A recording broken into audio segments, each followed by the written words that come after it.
where I can and should rest, because rest is recovery.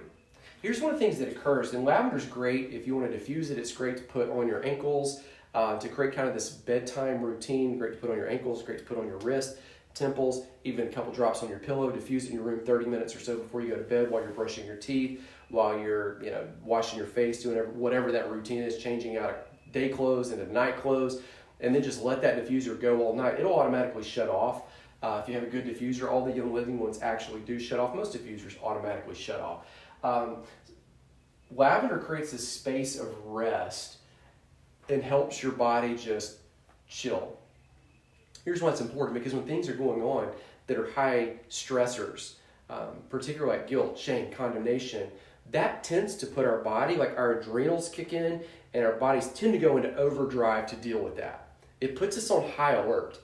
And when it puts us on high alert, like all of a sudden, like you're amped up, and you might have been in a situation before where you can't sleep, you can't go to bed, you try to, but you can't, and then that gets you all wonky because you're up all night, and then in the day you're dragging, you're tired, and when you're dragging, when you're tired all night, or all day, like somehow, ironically, even though at 3 o'clock in the afternoon, the thing that you want to do is just take a nap, it becomes difficult to do that very thing and just take the nap. So what you need is a reset. Rest is recovery. Rest is when your body, it actually heals.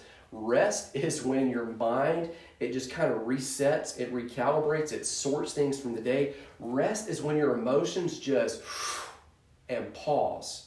You've seen this in toddlers. So sometimes if you have a toddler, I've had the opportunity of raising several in my house because I have a lot of kids.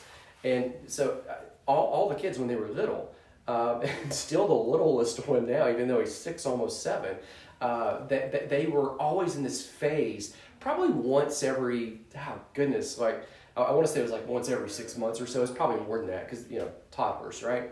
Where they would just get beside themselves. They just get emotional. Like they're just throwing stuff, not bad, not violently. They're just kind of fussy. They're just, angst. They're just, you're telling them to do something and they're doing the exact opposite. And what you find out is really that kid, they just need some rest.